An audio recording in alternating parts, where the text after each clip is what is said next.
마취라는 게 되게 생각보다 무섭다는 생각이 드는데 전신 마취가 필요한 큰 수술을 앞둔 경우에는 정말 어떻게 해야 되는지 답이 좀 있나요? 사실 전신 마취 사고가 원인이 굉장히 다양합니다.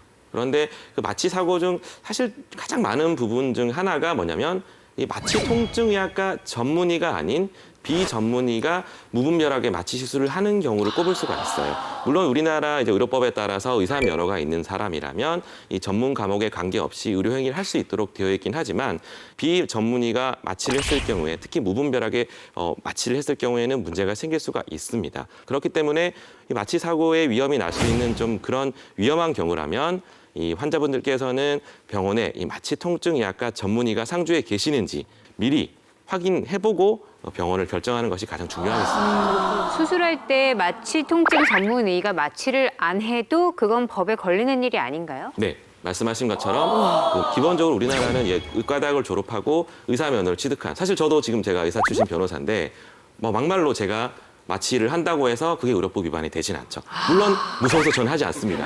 걱정 안 하셔도 되는데 물론 예를 들어 그 성형외과 전문의가 감기 환자를 보는 것이 문제가 되지도 않고 그런 경증 질환 자체는 사실 문제가 되진 않겠죠. 다만 사실 마취 같은 경우에는 굉장히 의료사고가 날 수 있는 부분이 크기 때문에 마취 전문의를 찾아가시는 것이 가장 좋겠습니다.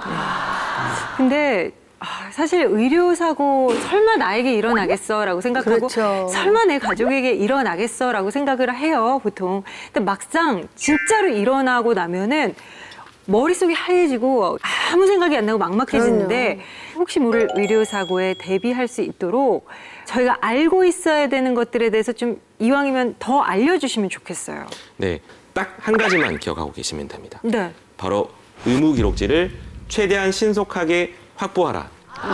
의무 기록지. 그렇죠. 네. 의무 기록지라고 하는 것은 이 치료에 관련된 모든 기록인데요. 이 의무 기록을 반드시 최대한 신속하게 빨리 확보하는 것이 가장 중요합니다.